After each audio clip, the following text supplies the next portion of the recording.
और इस वक्त अभिषेक, दिल्ली वालों के लिए एक बड़ी राहत की खबर आ रही है। दिल्ली में पेट्रोल जो है वो सस्ता हो गया है। तो हम जानते हैं कि देश भर में पेट्रोल डीजल के दामों में कमी आई थी, उसके बाद अब दिल्ली की जनता को राहत मिली है। दिल्ली में 8 रुपए सस्ता हो गया है पेट्रोल। दिल्ली सरकार ने पेट्रोल से वैट को घटा दिया है। 100 रुपए लीटर तक भाव जो है वो पहुंच चुके थे और कहीं ना कहीं अब जब दूसरे राज्यों में दाम कम हुए थे, वैट घटाया गया था, तो दिल्ली सरकार पर भी ये दबाव था कि अब जनता को राहत दी जाए। और अब दिल्ली में पेट्रोल 8 रुपए तक सस्ता हो गया है और वैट जो है उसे घटा दिया गया है। तो सरकार ने एक्साइज ड्यूटी जो है वो 5 और 10 रुपए हम जानते हैं कि पहले ही कम कर दी थी और इसके बाद पेट्रोल और डीजल की कीमतें जो हैं वो राज्यों में घटने लगी थी। और अब जब राज्य वैट घटा रहे हैं तो कहीं ना कहीं अब जनता को राहत मिलना शुरू हुई है और अब दिल्ली भी उसमें शामिल हो गया है।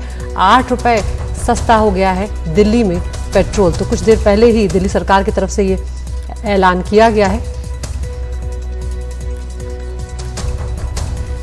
तो केंद्र के फैसले के बाद ज्यादातर एनडीए शासित जो राज्य थे, अभिषेक, उन्होंने भी पेट्रोल डीजल पर वैट को कम किया था और कुछ दिनों के बाद पंजाब, राजस्थान, छत्तीसगढ़ की सरकारों ने भी ऐसा ही फैसला लेते हुए जनता को राहत दी थी।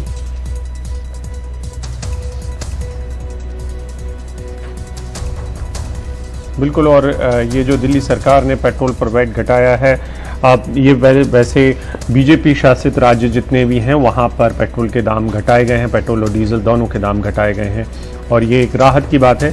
लेकिन ये मत भूलिए अदिति कि पंजाब में चुनाव है। दिल्ली सरकार के में जो आम आदमी पार्टी है उसकी निगाहें पंजाब के ऊपर बनी हुई हैं। तो चुनावी फायदा ही मान लिया जाए अभिषेक, लेकिन जनता को थोड़ी राहत अब जरूर मिलने जा रही है और 8 रुपए जब सस्ता होगा तो काफी फर्क आ जाएगा। लेकिन अदिति, ये भी एक बड़ा सवाल है कि आप लोगों की खुशी आधी रहने वाली है दिल्ली में रहने वालों की, क्योंकि रसोई गैस के दाम बढ़ने से आपने ये बुलेटिन खोला था और जब हम ब्रेक पे जा रहे हैं तो दिल्ली सरकार ने पेट्रोल पर वैट घटा दिया है। तो आपकी खुशी आधी अधूरी रहने वाली है क्योंकि अगर 100 रुपये खाने की जो रसोई है उसके दाम रसोई गैस के दाम बढ़ने वाले हैं तो 8 रुपये आपको कोई ज़्यादा राहत नहीं देने वाले हैं।